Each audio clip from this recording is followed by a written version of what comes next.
중국 재봉쇄 이슈가 이틀째 우리 시장에 부담을 주고 있습니다. 코스피 2400선이 또다시 위협받고 있습니다. 증시 상황부터 홍원표 기자와 빠르게 진단합니다. 홍 기자, 오늘 주목할 이슈들 살펴보죠.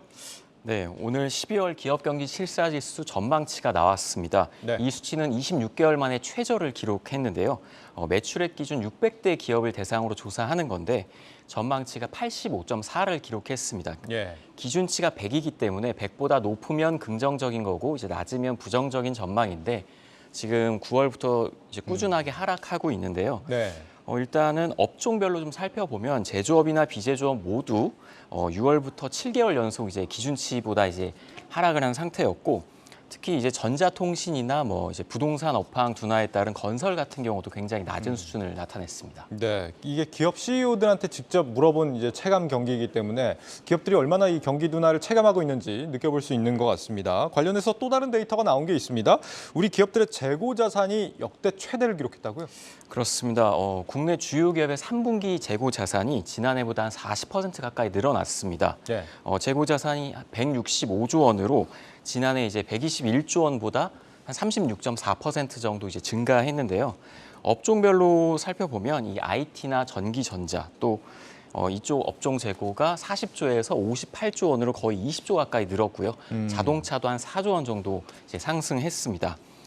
일단 뭐 이렇기 때문에 오늘 국내 증시에서 뭐 삼성전자나 LG전자, 현대차처럼 이런 대기업들의 좀 주가가 좀 하락 마감했습니다. 네, 내년에 경기 침체 온다라고 거의 확신하듯이 얘기하는 전문가들 굉장히 많은데 그 근거들이 있는 것 같습니다, 충분히. 기업들 자금 경색 얘기가 지금 하루가 멀다고 나오고 있는데 지난번에는 이제 신종 자본증권 얘기가 나오더니 이번에는 유상증자 얘기가 또 나오는 것 같아요. 그 관련 기업들 주가가 좀 크게 하락을 하고 있다고요? 그렇습니다. 오늘 이제 유상증자로 주가가 크게 움직인 기업이 제주항공이랑 이제 롯데케미칼인데요. 예. 오늘 두 기업 모두 주가가 크게 하락했습니다. 제주항공은 11% 정도 하락했고 롯데케미칼도 4% 가까이 하락 마감했습니다. 아무래도 이제 증자를 하게 되면 주식수가 늘어나기 때문에 기존에 갖고 있는 뭐 주식의 가치가 좀 하락하는 그런 경향이 있는데요. 예. 제주항공이 지난 8월에 유상증차를 발표를 했습니다. 당시 주가가 이제 15,000원이었는데 지금 한 4개월 사이에 주가가 한 50% 정도 이제 하락을 했습니다. 일단은 뭐 오는 이제 24일부터 보통주 2,700만 주의 유상증자를 하는데 주당 발행가액이 7,980원입니다. 오늘 종가가 지금 10,000원 정도 되기 때문에 조금 더 하락하지 않을까 이렇게 전망하는 전문가들이 나타나고 있고요. 예. 이제 롯데케미칼 같은 경우는 지난 18일에 1조 원 규모의 유상증자를 이제 발표를 했습니다. 일단 유동성 확보에 어려움을 겪고 있는 이 롯데건설, 자회사 롯데건설에 5천억 원을 지원을 해줬고 또 일진 머티리얼즈의 인수자금이 필요했기 때문에 이번에 증자를 추진하는 것으로 보이는데요.